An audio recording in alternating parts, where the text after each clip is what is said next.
ہیں کہ محبت خدا ہے. یہ مکرم لوگ ہیں, اہل کرامت تھے, اسی لیے ان کو خدا نے اپنی محبت میں اسیر کر لیا. نتیجے میں کیا ہوا؟ مشکلوں کو چھیڑ گئے. اذا اکرم اللہ عبدا, جب خدا کسی بندے کو مکرم کرتا ہے شملہ بمحبتہ ہی, اس کو اپنی محبت کا اسیر بنا دیتا ہے. بس اپنے اندر اس چیز کو ٹیسٹ کر لیجیے گا, میں اپنے لیے ٹیسٹ کروں, آپ کے لیے ٹیسٹ کریں کہ واقعی ہم کبھی خدا عالم کی نماز کو محبت سے بھی پڑھ پائیں کہ نہیں پڑھ پائیں. ہم نے اس نماز کو ہمیشہ فرض اور فرض سمجھ کے پڑھا ہے, یعنی کبھی ہم عشق میں آ کر اس نماز کو پڑھتے ہیں.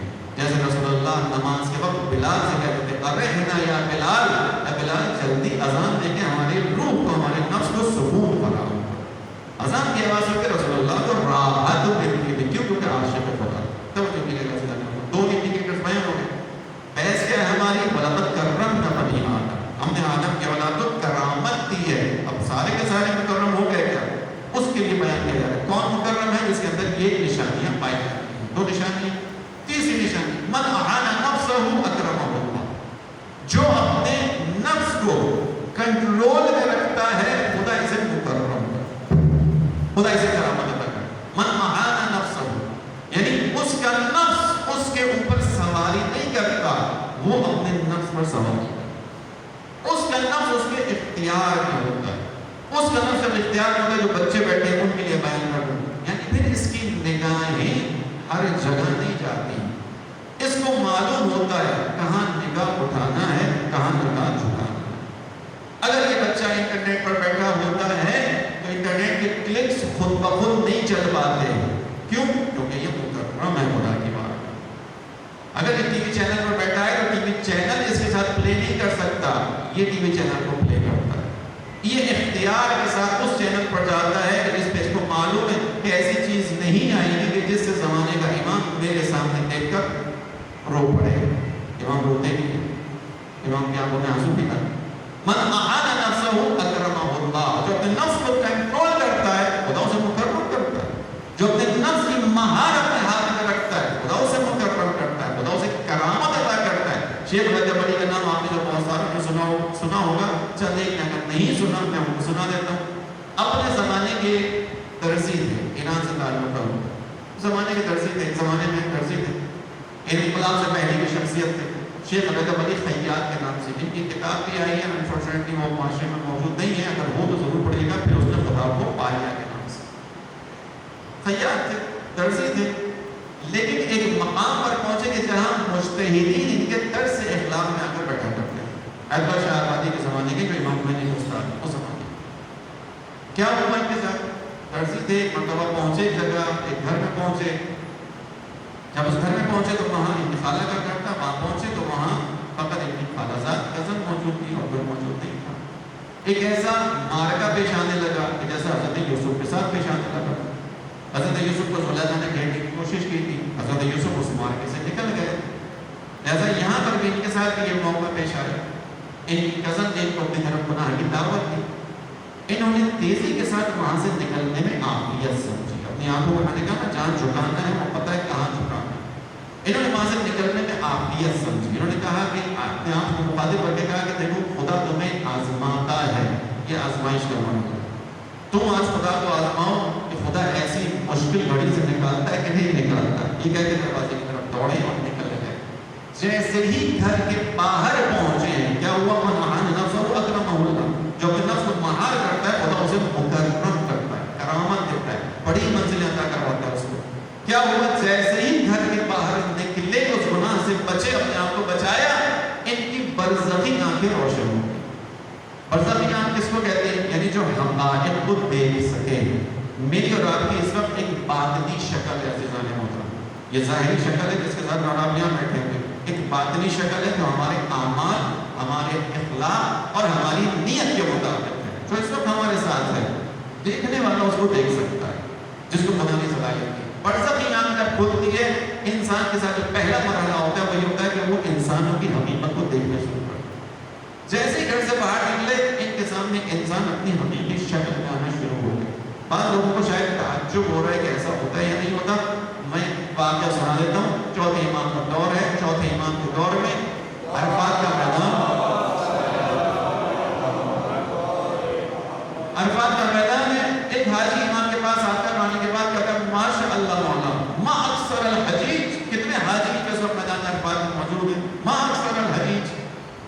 کہیں نہیں اکثر حجیج نہیں ہے، اکثر زجیج ہے. زجیج آہو مالا بلند کرنے والے کو، چلانے والے کو کہتے ہیں، فریاد کرنے والے کو کہتے ہیں. سامنے والا پریشان ہو گیا، حاجیوں کی بڑی تعداد ہے جو میدان جذبات میں موجود ہے. امام کریں گے اکثر حجیج نہیں ہے، یا اکثر حاجی نہیں ہے، یہ فقط آہو بھوکا کرنے والے، چلانے والے، شور شرابہ کرنے والے. سامنے والا پریشان ہوا، مولا یہ کیسی بات کی آپ نے، ساری سر نظر آ رہے ہیں. امام نے کہا نہیں، آپ تو میں حقیقت دکھا. وہ شخص امام کا چونکہ صحابی تھا، امام کے نزدیک آیا، امام نے اشارہ کیا، کہا 2 انگلیوں کے درمیان سے دیکھو. اب اس نے امام کے 2 انگلیوں کے درمیان سے دیکھا تو اس کو نظر آنا شروع ہوا. میدان عرفہ میں کہیں کہیں انسان کھڑا تھا، اکثر جگہوں پہ جانور کھڑے. یہ حقیقی بات، انسان کی حقیقت ہے. تو خدا کیا کرتا ہے؟ جو اپنے نفس کو کنٹرول کرتا ہے، خدا اسے مکرم کرتا ہے، کرامت عطا کرتا ہے، اسے منزل طے کرواتا ہے. یہ وجہ میری خیال کی مثال میں آپ کے سامنے بھی بیان کی. بس جس نے اپنے نفس کو مہار کیا، اپنے نفس پر سوار ہوا، خدا اسے مکرم کرتا ہے، دنیا آپ کرتا ہے. آپ نشانی بیان کروں تو اسی کے ساتھ مسائل کی طرف آتا ہے. چوتھا انڈیکیٹر کون ہوتا ہے؟ کریم. مکرم کون ہوتا ہے؟ 3 چیزوں کو بیان کر دیا. پہلا وہ کہ جس کو خدا تعالیٰ حق کو قائم کرنے کی توفیق دیتا ہے، حق کو قائم کرتا ہے، اپنے ذاتی معاملات کے اندر بھی، اجتماعی معاملات کے اندر حق کا ساتھ دیتا ہے. دوسرا، جو خدا کی محبت میں گرتا چلا جاتا ہے وہ مکرم ہوتا ہے. اپنے اندر دیکھنا ہے محبت خدا کتنی دل کے اندر ہے. امام حسین کی محبت ہے، شکر کیجیے، یہی محبت امام حسین خدا کی محبت تک لے کر جاتی ہے. تیسری چیز امام نے بیان کیا، جس کا نفس اس کے مہار میں ہو، کنٹرول میں ہو، یہ مکرم ہے، اللہ کی بات میں کرامت والا ہے. چوتھا الکریم من جازی الاساءة بالاحسان. یہ مجھے اور آپ کو اپنی زندگی میں دیکھنا. الکریم من جازی الاساءة بالاحسان، کریم وہ ہے، مکرم وہ ہے کہ جو برائی کا بدلہ نیکی سے دیا کرے. چوتھی خصوصیت امام علی نے کون ہے؟ کریم، جو برائی کا بدلہ نیکی سے دیتا ہے. امام نے یہ نہیں کہا کہ جو نیکی کا بدلہ نیکی سے دیتا ہے، نہیں، ہر جزا الاحسان الا الاحسان قرآن کی آیت ہے، لیکن امام یہاں کیا بیان کر رہے ہیں؟ جو برائی کا بدلہ نیکی سے دے، برائی کے بدلے میں نیکی کو یاد رکھے، برائی کے ساتھ نیکی کے ساتھ پیش آئے، وہ کریم ہے. بس یہ چوتھی خصوصیت اپنے اندر دیکھ لیجیے. انشاءاللہ تمام مومنین کے اندر یہ موجود ہوگی. میں اپنے بارے میں سوچوں کہ میرے اندر ہے یا نہیں، آپ اپنے بارے میں سوچیں، اگر کمی ہے اس کو پورا کر لیجیے. کیوں؟ کیونکہ ہمیں ایک کرامت حاصل ہے. من جازی الاساءة بالاحسان، کریم وہ ہے، مکرم وہ ہے جو برائی کا بدلہ نیکی سے دے. سب سے پہلا کریم کون ہے؟ سب سے پہلا کریم خود پروردگار ہے. کیوں؟ ہماری برائیوں کا بدلہ کیسے دیتا ہے؟ کیسے دیتا ہے؟ نیکی سے دیتا ہے کہ نہیں دیتا؟ اچھائی سے دیتا ہے کہ نہیں دیتا؟ اس کو دعاؤں میں ہم پڑھتے ہیں، دعاؤں کے الفاظ کو پڑھتے ہیں، توجہ چاہیے. یا من اظہر الجمیل وستر القبیح، اے وہ پروردگار جو مجھ سے ہونے والی برائی کو بھی دیکھتا ہے، اچھائی کو بھی دیکھتا ہے، لیکن مجھ سے ہونے والی اچھائی کو تو فوراً پھیلا دیتا ہے، مجھ سے کی جانے والی برائی کو چھپا دیتا ہے. یہ کون ہے؟ یہ کریم ہے. کیا کر رہا ہے؟ برائی کا بدلہ نہیں کسی سے. میں اس کی معصیت کر کے اس کے ساتھ برائی کر رہا ہوں، اس کی عطا کرنا نعمتوں کو امام علی نے بیان کیا. خیال رکھو، خدا کی نعمتوں کو اس کے خلاف استعمال نہ کرو. خدا کی نعمت آنکھ، خدا کی نعمت ہاتھ، خدا کی نعمت کان، خدا کی نعمت زبان، خدا کی نعمت قدم. امام علی نے کہا کہ خدا کی نعمتوں کا کم ترین حق ہے، توجہ کیجیے گا، جوانوں کے لیے مخصوص ہے، کم ترین حق خدا کی نعمتوں کا یہ ہے کہ اس کی نعمت کو اس کے خلاف استعمال کرو. اس کے خلاف استعمال، گناہ خدا کے خلاف استعمال کرو اس کی نعمت کو. کس نے یہ نعمت دی ہے؟ امام سجاد بیان کرتے ہیں، پروردگار دعاؤں کے اندر تیرا شکر ادا کرتا ہوں، شاید خود کی دعا ہے، پروردگار میں تیرا شکر ادا کرتا ہوں کہ تو نے آج مجھے اس بستر سے اٹھا دیا. اگر تو چاہتا میری اس نیند کو دائمی نیند میں تبدیل کر دیتا، میں خود نہ اٹھتا، لوگ مجھے اٹھا کر دیتا. تو یہ نعمت خدا ہے جو روزانہ ہمیں ملتی ہے، روزانہ نئی نعمت ملتی ہے، ہم اس کی قدر سے واقف نہیں ہو پاتے، پاس پتہ سے نہیں ہوتا. الکریم من جازی الاساءة بالاحسان، کریم کون ہے؟ مکرم کون ہے؟ جو برائی کے بدلے میں نیکی سے پیش آئے. سب سے پہلا کریم خود ذات پروردگار ہے. خدا کتنا کریم ہے، کتنا کریم ہے. مجھ سے کیا کیا نہیں دیکھا، اس کے باوجود اس نے مجھے عزت عطا کی. کیا کیا نہیں دیکھا، اس کے باوجود زندگی کو آبرومندی کے ساتھ چلا رہا ہے. کریم ہے خدا بندہ. کتنا کریم ہے کہ انسان اگر فقط اپنے دل میں اس کی طرف رجوع کرے تو خدا اس کو اپنی بارگاہ میں قبول کرتا ہے. واقعہ حضرت موسیٰ کا ذہن میں آپ کے سمایا ہوا واقعہ، فقط اشارہ کرتے ہوئے چلا جاؤں. بارش نہیں ہو رہی. حضرت موسیٰ نے سب کو جمع کر لیا, سارے بچے آ جاؤ, خواتین آ جاؤ, بوڑھے آ جاؤ, سب آ جاؤ, سب میدان میں آ گئے. حضرت موسیٰ جیسا نبی کلیم اللہ ہے, خدا تعالیٰ کی بارگاہ میں ایک مکرم کرامت ہے, پیغام حیثیت رکھتے ہیں. ہاتھوں کو اٹھایا, بارگاہ بارش کر دے. خدا نے پیغام دے دیا, موسیٰ اس مجمع میں ایک ایسا شخص بیٹھا ہے, جب تک وہ موجود رہے گا رحمت نہیں آئے گی. اس مجمع میں ایک ایسا شخص بیٹھا ہوا ہے, جب تک وہ بیٹھا رہے گا بارش نہیں برسے گی, میں رحم نہیں کھاؤں گا. اللہ پر اتنا بڑا گناہگار, یعنی خدا جو اتنا بخشنے والا ہے, اس موقع پر یہ ہو گیا کہ اس نے کہا نہیں بخشوں گا, نہیں رہتا ہوں. سب بیٹھے رہے. حضرت موسیٰ نے اعلان کر دیا کہ بھائی جو بھی ہے اٹھ کے چلا جائے. نام پوچھا حضرت موسیٰ نے, خدا نے نام نہیں بتایا, یہ اس کی طرح کریم نہیں ہے. نام بتا دیتا, موسیٰ سے کہہ دیتا موسیٰ فلاں شخص کو جاؤ اٹھا کے باہر دیکھ لو, اس کی وجہ سے میں لوگوں پہ رحم نہیں کھا رہا. خدا کریم ہے, اس موقع میں بھی نام نہیں بتایا. کریم وہی ہوتا ہے کہ آخری موقع تک, آخری جگہ تک موقع دیتا ہے. خدا موقع دے رہا ہے کہ اس شخص کو, حالانکہ اتنا گناہگار ہو گیا, خدا موقع دے رہا ہے. حضرت موسیٰ کو نام نہیں بتایا, حضرت موسیٰ نے اعلان کر دیا, اے لوگوں خدا کا پیغام آ گیا, جب تک ایک ایسا شخص یہاں بیٹھا ہوا ہے کہ اس کے اتنے گناہ ہیں, جب تک وہ نہیں جائے گا خدا رحم نہیں کھائے گا. اب موسیٰ کو نہیں پتا کون ہے, کہتے جو بھی ہے وہ خود اٹھ کے چلا جائے. عزیزوں لوگ وہاں بیٹھے رہے, تھوڑی دیر گزری, لوگوں نے دیکھا ہوا چلی, بادل آئے, بارش برسنا شروع ہو گئی. حضرت موسیٰ کو بھی تعجب ہوا, لوگوں کو بھی تعجب, کیونکہ موسیٰ کی زبان سچ بیان کر رہی ہے, حقیقت بیان کر رہی ہے. اگر خدا نے پیغام دیا تو وہ بیان کر رہے ہیں. کوئی بھی نہیں گیا, بارش ہو گئی. لوگوں کو تعجب ہوا, آئے سب موسیٰ کے پاس, موسیٰ آپ نے تو کہا تھا جب تک کوئی چاہے گا نہیں بارش نہیں ہوگی. اٹھ کے تو کوئی بھی نہیں گیا, بارش ہو گئی. حضرت موسیٰ نے کہا خدا سے تو یاد کرتا ہوں, بارے کیا مانگ رہا ہے, تو نے کہا تھا جب تک وہ گناہگار یہاں پہ موجود ہے تو رحم نہیں کھائے گا. تو نے مجھے منع کر دیا تھا, تو نے میری دعا کو قبول نہیں کیا تھا, تو نے کہا تھا, لیکن خدایا کوئی بھی اٹھ کے نہیں گیا, بارش ہو گئی. خدا کا جواب کیا آیا, خدا نے کہا موسیٰ اس بندے نے اپنے تعلق کو میرے ساتھ دوبارہ جوڑ لیا, دوبارہ میرے در پر آ گیا. یہ جو دوبارہ در پر آنا ہے, تعلق جوڑنا ہے, کوئی چل کر نہیں ہوا. اگر کوئی چل کر کسی جگہ گیا ہوتا یا کوئی خلاف عادت کام کیا ہوتا تو سب کی نگاہوں میں آ چکا ہوتا. اچھا یہ ہے, اس نے کہاں تعلق جوڑا, وہ فقط دل گیا, بیٹھے بیٹھے زبان پہ بھی الفاظ نہیں لے کر آیا, دل کے اندر خدا کو مخاطب قرار دیا. خدا کا سن لیا, یہ خدا کریم. الکریم من جاز الاساء بالاحسان, کریم وہ ہے جو برائی کے بدلے نیکی کرتا ہے. دوسری کریمی کی مثال اگر دینا چاہوں, اس سے پہلے کہ ائمہ کی طرف آ جاؤں, یہ اہل کرامت ماں باپ ہوتے ہیں. ماں باپ کریم ہوتے ہیں. اولاد کیا نہیں کرتی ماں باپ کے ساتھ, کس طرح سے جھڑپ کے بات نہیں کرتے. بعض اور پتہ انشاءاللہ یہ لوگ بیٹھے ہوئے بچے وہ سعادت مند ہیں, مجھے امید نہیں ہے کہ انشاءاللہ یہاں بیٹھنے والا بچہ ماں باپ زیادہ بدتمیزی کرتا ہوگا, لیکن بعض اوقات ہوتا ہے. اس کے باوجود ماں باپ کریم ہوتے ہیں, قبول کرتے ہیں, ماں باپ اپنے دروازے کو بند نہیں کرتے. اس کے بعد تیسری مثال آپ یہاں پہ بیان کر دوں, یہاں منظر الجنبی پسند القبیل, قریب ہونے میں نیکی کا, برائی کا مطلب نیکی سے کرتا ہے. کس چیز کی علامت ہے, مکرم ہونے کی علامت ہے. میں مکرم ہوں خدا کی بارگاہ میں, یعنی ان کے ساتھ لاسٹ انڈیکیٹر کو اپنے اندر دیکھنا شروع کر دوں. آیا میں برائی کا مطلب نیکی سے دے سکتا ہوں یا نہیں دے سکتا. برائی کے بدلے میں بھی اپنی عزت شدت کے ساتھ ہارڈ ایٹیٹیوڈ پیش کرتا ہوں, یعنی میں تھوڑا کول ڈاؤن کرتا ہوں, میں تھوڑا سا سکون سے رہتا ہوں, کیونکہ میں نہیں کر رہا ہوں. دوسری مثال اگر آپ کو لینی, رسول اللہ کی مثال لے لیجیے, کریم ہے رسول اللہ. کیا مثال ہے, کوڑا پھینکنے والی ایک دن نہیں آئی, کوڑا نہیں پھینکا گیا. رسول اللہ نے کیا کہا, شکر خدا کیا کہ چلو آج وہ نہیں آئی. پوچھا وہ جو خاتون کو کوڑا پھینکتی تھی وہ آج کیوں نہیں آئی, اللہ کے رسول کی ماں. رسول اللہ کیا کرتے پہنچے, اس کی عیادت کے لیے پہنچے. کیوں, کیونکہ کریم ہے. اسے خاتون کا کردار کیسا ہے, وہ اپنی جگہ ہے. رسول اللہ دیکھتے ہیں وہ ایک انسان ہے, آج نظر نہیں آ رہا, کسی مشکل میں آ گیا ہے.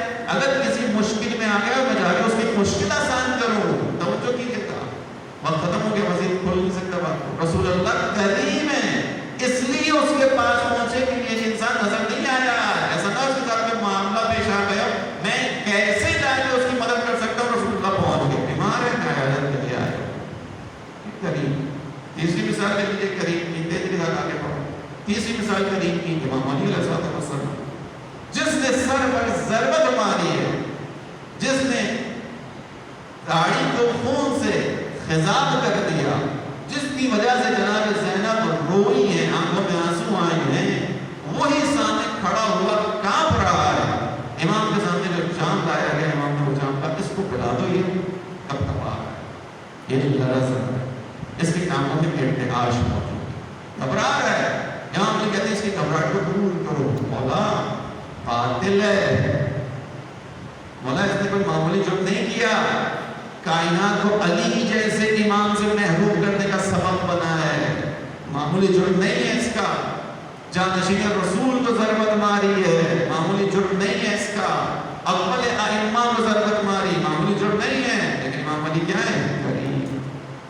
امام علی کیا کرتے؟ کریم، ٹھیک ہے، اس نے ایک ضربت ماری ہے، کانپ رہا ہے، لگا رہا ہے، کیا کرو؟ اس کو سکون فراہم کرو، اس کو جان دو۔ اسی کے سامنے کہا بیٹا حسن، اگر میں زندہ رہا مجھے معلوم ہے اس کے ساتھ کیا کروں، اگر میں اس ضربت سے شہید ہو گیا تو میں وصیت کر رہا ہوں فقط بدلے میں ایک ضربت مارنا۔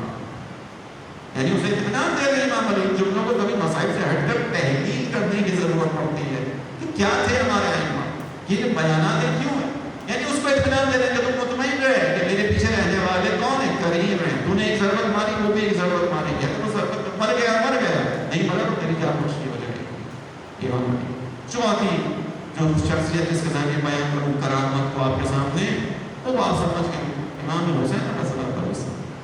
کریم کی خصوصیت کیا ہے؟ کریم و من جازی الحساب بالاحسان، کریم وہ ہے کہ جو برائی کرنے والے کے ساتھ نیکی سے پیش آئے، وہ مکرم ہے خدا کی بارگاہ میں۔ وَلَقَدْ كَرَّمْنَا بَنِي آدَمَ، ہم نے آدم کی اولاد کو مکرم بنایا ہے۔ چوتھی خصوصیت امام حسین علیہ السلام نے اور خوبصورتی کے ساتھ اس کرامت کو دکھایا، کہاں کہ جب ایک برائی کرنے والے کو امام حسین نے نیکی کے ساتھ اپنی بارگاہ میں قبول کیا۔ کون ہے برائی کرنے والا؟ اس کی برائی کتنی بڑی ہے، اس کی خطا کتنی بڑی ہے، کون ہے؟ اور کتنی بڑی غلطی ہے اور نہیں، امام حسین کا ابتدائی راستہ روکنے والا ہو۔ ایسے ہی جناب زینب سلام اللہ علیہ ادھر بھی دل مستقیم ہوا ہے، اس کے بعد اور صبح عاشور تک یا شب عاشور تک اسی لشکر میں موجود ہے۔ کتنی غلطیاں ہیں اور کے دامن میں آپ ذرا اس کا حساب خود کر لیجیے گا۔ امام کا راستہ روکا، امام کی سواری کی لجام پر ہاتھ ڈالا، جس سے امام غیر و مذہب میں آئے، امام نے غصے میں فرمایا سغلت قوم کریمہ تیری عزادار بنے، امام کو غصے میں لانے والا تھا وہ، امام مذہب کا ہے اس کی وجہ سے۔ اس کے باوجود جب وہ کو اپنی غلطی کا احساس ہوا، اور نے کیا کیا؟ امام کی بارگاہ میں آنا چاہا۔ الکریم من جازی الحساب بالاحسان، کریم کون ہے؟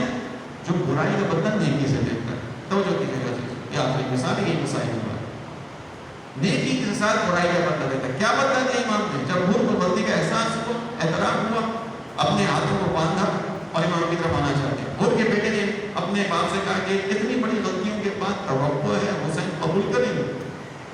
اور کا جواب ہے یا بنی انک لا تعرف الحسین، اے بیٹے تو حسین کی معرفت نہیں رکھتا، میں حسین کو پہچانتا ہوں۔ کیوں؟ کیونکہ حسین خدا کی زمین پر خدا کے نمائندے ہیں، خدا کریم ہے، حسین بھی ہے کرم، حسین معاف کر دیں گے، ان کو یقین ہے۔ کیوں؟ کیونکہ حسین ان کے علم میں ہے کہ ان کی ماں فاطمہ زہرا ہے، ان کے بابا علی مرتضیٰ ہیں، فاطمہ وہ ہے کہ جن کا غضب خدا کا غضب تھا، چاہتی فاطمہ بستی پلٹ دیتی اپنے غضب سے، لیکن فاطمہ نے فقط امت کی خاطر تحمل کیا۔ جانتے جناب بس ابھی برا کیسے استقبال ہے امام کا؟ برا ہے کریم کون ہے؟ جو برائی کا مطلب نیکی سے دے رہا ہے۔ کیسے دے رہا ہے؟ اور آ رہے ہیں، امام کو خبر ملتی ہے کہ ہو رہا ہے، امام استقبال کے لیے علی اکبر کو روانہ کرتے ہیں۔ کربلا میں علی اکبر سے زیادہ رعنا خوبصورت کوئی جوان موجود تھا؟ امام حسین اس کو روانہ کرنا چاہو، بول کر استقبال۔ الکریم من جازی الحساب بالاحسان، کریم وہ ہے جو برائی کا بدلہ نیکی سے دینے کی صلاحیت رکھتا ہے۔ عزیزوں آپ بھی جملے آپ کے سامنے میں تھوڑی دیر کے لیے عرض کروں، مولا آپ نے حر کو معاف کر دیا، ٹھیک ہے، اپنے نانا کی طرح کر لیں۔ نانا نے کیا کیا؟ جناب حمزہ کا قاتل جب فتح مکہ کے بعد آیا، جو حبشی غلام تھا،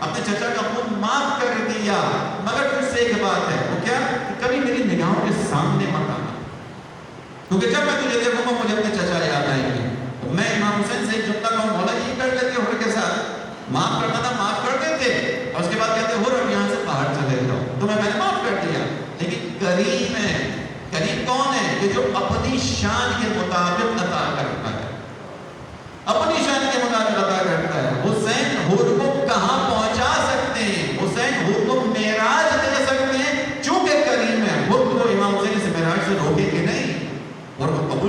آ جاؤ اس طرف، صحیح موقع پر آئے ہو۔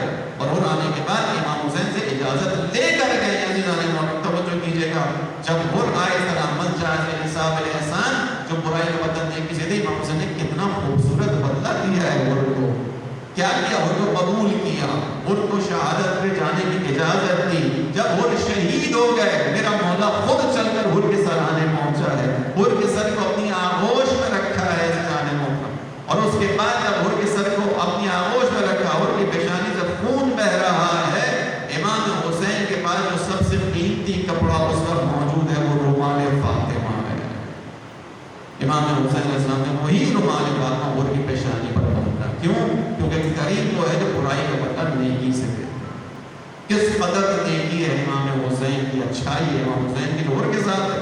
قیامت کے دن تمام شہداء اپنی اپنی منزلوں کے ساتھ آئیں گے، ہر وہ واحد شہید ہے جو پیشانی پہ نور فاطمہ کی تجلیاں دیتا ہوا ہے۔ یہ کریم ہے بس احمد آپ کے تمام منجازی انتصاب احسان، یہ راستہ ہم سب کے لیے کھلا ہوا ہے۔ اپنے آپ کو مکرم دیکھنا ہے تو اپنے اندر یہ صفت پیدا کرو، برائی کا بدلہ نیکی سے دے سکو، برائی کا بدلہ نیکی سے دینے میں اہل بیت کی مثال، اپنی مثال آپ ایسے نہ رہے۔ بس یہ ایام ہوئے کہ جس میں سفر بیان کیا رہتا ہے، میں دو جملے اس کے بیان کر کے آپ کے ذہن کو تمام کروں گا۔ سفر بہت سارے ہوئے، ایک سفر کا مدینے سے ہوا کربلا تک کا سفر، مدینے سے کربلا کے سفر کی خصوصیت آپ کے ذہن میں محملیں موجود ہیں، جوان موجود ہیں، امام حسین موجود ہیں، احمد کربلا موجود ہے۔ اس کے بعد دوسرے سفر کا آغاز ہوا ہے کہاں سے؟ کربلا سے کوفہ، کوفہ سے شام۔ یہاں اب اس سفر کے اندر جوان بنی ہاشم موجود نہیں ہے، امام حسین موجود نہیں ہے، محملیں بھی موجود نہیں ہیں، فقط سواری ہیں جن کے اوپر کجاوے موجود نہیں ہیں۔ حد یہ ہے کہ سیدانیوں کے سر پہ ردا موجود ہے۔ یہ دوسرا سفر۔ تیسرا سفر عزیزوں جو ان سیدانیوں نے کیا وہ کہاں سے کیا؟ دوبارہ شام سے سفر شروع کیا اور کربلا آئے۔ اس تیسرے سفر کے اندر بھی ایک خصوصیت ہے، وہ کیا؟ جب کربلا سے نکل کر اس سفر میں جا رہے تھے تو شام میں جا کے ختم ہوا تھا، تو امام حسین کی چھوٹی بچی اس کاروان کے ہمراہ تھی، لیکن اب جب یہ کاروان شام سے نکل کر دوبارہ کربلا آ رہا ہے تو کم سے کم منظر نامے میں یہ تبدیلی ہے کہ وہ چھوٹی سی بچی اسی زندان میں ہمیشہ کے لیے قید ہو چکی ہے، جسے سب سے زیادہ آرز ہوتی ہے آزادی، جو ہمیشہ اڑتے پرندوں کو دیکھ کر پوچھتی تھی بھائی اڑتے پرندے کہاں جاتے ہیں؟ سید سجاد کہتے ہیں کہ اپنے اپنے وطن جاتے ہیں، اپنے اپنے گھونسلوں میں جاتے ہیں۔ بچی بھی تڑپ کر پوچھتی تھی بھیا کبھی ہم بھی آزاد ہوں گے؟ وہی بچی ہمیشہ کے لیے زندان میں قید ہو گئی۔ اب جب یہ قافلہ پہنچا ہے کربلا، اب یہاں سے دوبارہ سفر شروع کرنا ہے۔ یہ سفر بھی کس قدر دشوار سفر ہے اہل بیت کے لیے۔ کربلا سے نکل کر کہاں جانا ہے؟ مدینے جانا ہے۔ عزیزوں اب ان تمام چلنے والوں کے ذہن میں وہ مناظر ہوں گے، جب مدینہ پہنچیں گے تو مدینے کے لوگ پوچھیں گے حسین کہاں رہ گئے، علمدار کربلا کہاں رہ گئے؟ جب لوگ پوچھیں گے تو کیا جواب دیا جائے گا ان کو؟ ان کے ذہنوں میں یقیناً یہ سوالات ہوں گے۔ تاکہ میں بیان ہوا 3 دن سے زیادہ یہ قافلہ کربلا میں نہ ٹھہر پایا۔ امام سجاد نے 23 سفروں کا امام یہاں سے جانا ہے۔ کیوں جانا ہے؟ کیونکہ 3 دن سے کسی نے کچھ کھایا پیا نہیں ہے، چہروں پر پہنچے تھے۔ عزیز خود انسان سے بتائیے گا کیسے کوئی کھا سکتا تھا اس جگہ، کیسے کوئی پی سکتا تھا اس جگہ جہاں سب کے ذہن میں کم سے کم علی اصغر کا وہ معصوم گلا تو آتا ہوگا جو پانی پینے کے لیے باہر اپنے بابا کے ہاتھوں پر گیا تھا اور واپس اس طرح آیا تھا کہ اس کا گلا چھن چکا تھا، جس کا کان سے کان تک گلا چھن چکا تھا۔ عزیزان محترم بس امام سجاد نے اس قافلے کو روانگی کا حکم دیا تھا۔ اب مدینے کی طرف کا یہ سفر ہے، جب یہ مدینہ پہنچے گا تو ذہن میں خیالات ہے کیا ہوگا، کیسے پیش آئیں گے لوگ، کیا کیا سوالات کریں گے۔ بس عزیزوں اسی کا ایک منظر اور زحمت آپ کی تمام کی میں نے جب یہ قافلہ مدینہ پہنچ گیا، امام سجاد نے قافلے کو باہر ٹھہرا لیا اور کہا کہ بشیر جا کر اندر خبر دو کہ امام حسین کا لٹا ہوا قافلہ واپس آئے گا۔ جا کر خبر دی گئی۔ عزیز تاریخ نے بیان کیا مدینے کے در و دیوار کے اندر ایک تلاطم بپا ہو گیا، لوگ باہر نکل کر آ گئے، پورے مدینے نہ ہو خبا تھی، سارے لوگ آ گئے، کوئی اپنے باپ کو ڈھونڈ رہا ہے، کوئی اپنے عزیزوں کو ڈھونڈ رہا ہے، کوئی بچیوں کو دیکھ رہا ہے۔ اسی اصل میں محمد حنفیہ اپنے عصا کا سہارا لے کر اس قافلے کے نزدیک پہنچ گئے۔ اب اپنے اس قافلے کے دوران محمد حنفیہ دیکھنا چاہتے ہیں سید سجاد کے بارے میں پتہ چلا ہے کہ وہ آئے ہیں مگر کہیں نظر نہیں آتے، سید سجاد کہیں دکھائی نہیں دیتے۔ محمد حنفیہ اسی قافلے میں دیکھتے دیکھتے آتے ہیں، ایک شخص کے پاس آ کر کھڑے ہوتے ہیں، ظاہر جس کے بال سفید ہو چکے جس کی داڑھی بھی سفید ہے، آ کر کہتے ہیں شخص تو اس قافلے کے ہمراہ آیا ہے؟ کہتے ہیں ہاں میں اس قافلے کے ساتھ آیا ہوں۔ کہا مجھے خبر ملی تھی میرا بھتیجا سید سجاد اس قافلے میں آیا تھا، میں دیکھ رہا ہوں مجھے وہ نظر نہیں آتا۔ اتنے میں امام سجاد کہتے ہیں چچا یہ کیسا وقت آ گیا ہے کہ چچا اپنے بھتیجے کو بھی نہیں پہچان پا رہا۔ اللہ اللہ سید سجاد سے محمد نبیہ کہتے بیٹا یہ کیسی کیفیت ہے؟ ارے جو تو اس سن و سال میں میری طرح کا دکھائی دے رہا ہے۔ خدا جانے امام سجاد نے کیا جواب دیا ہوگا؟ شاید کہا ہو چچا اس بیٹے کی یہ کیفیت کیوں کرنا ہو جس نے اپنے بابا کو زمین کربلا میں بے جوڑے کفن پڑا دیکھا تھا؟ اس بھائی کی یہ کیفیت کیوں کرنا ہو جس نے اپنے جوان بھائی کی لاش کربلا کے میدان میں ٹکڑے ٹکڑے دیکھی تھی؟ ارے جس نے اپنے چچا کی لاش میں ٹکڑے ٹکڑے دیکھا ہو؟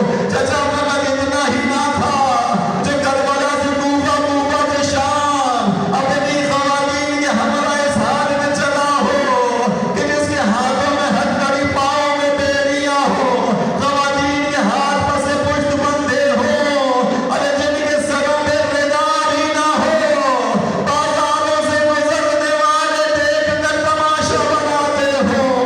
اس بیٹے کی یہ کیفیت کیوں کرنا ہو کہ شام کے دربار میں آیا کہ شرابی بیٹھے ہوئے تھے، اشارہ کرنے والا پوچھتا تھا ان خواتین میں زینب کون ہے؟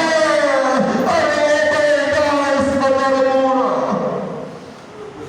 سيعلم الذين صدقوا من يعلم الكاذبين قال استوصوا بما كانوا قال والدين رحمة الله أساس مجلس كلام أجل مرحوم سيد مسرور حسن رزقی ابن محبوب حسن رزقی کی روح کو احسان فرما اور اپنے مرحوم کی برزخ کی منازل آسان فرما، اپنی قبر قبور محمد اور علی محمد سے منور فرما۔ قالی علی فضل رحمت کا واسطہ مرحوم کو، ہمارے تمام مرحومین کو اور ہم سب کو شفاعت محمد اور علی محمد نصیب فرما۔ دنیا میں اس وقت آگئی بھی مومنین کے ماں ہم سب کو شفاعت فرما، عالمی وبا کا دنیا میں جلد خاتمہ فرما، اس عالمی وبا میں جو مومنین کے ماں کو شفاعت فرما، جو زائرین کربلا کی زیارت سے واپس آ رہے ہیں ان کے لیے جو مشکلات ایجاد کی گئی ہیں خدا تمام مشکلات سے تمام زائرین کو نجات عطا فرما۔ تجھے تیرے رحمت کا واسطہ تمام ملاقات نظام اور محسن حسین السلام کو محمد علی فرما، اپنی آن میں حجت کی ظہور کی تمجید فرما۔ ایک مرتبہ سورہ رحمت سورہ اخلاص کی تلاوت فرما دو محمد سید مسکور حسن کا پریت جیسے کہ میں پسند آتے ہیں ساتھ بسم اللہ الرحمن الرحیم الحمد للہ رب العالمین الرحمن الرحیم مالک یوم الدین إياك نعبد وإياك نستعين اهدنا الصراط المستقيم صراط الذين أنعمت عليهم غير المغضوب عليهم ولا الضالين بسم الله الرحمن الرحيم قل هو الله أحد الله الصمد لم يلد ولم يولد ولم يكن له كفوا أحد بسم الله الرحمن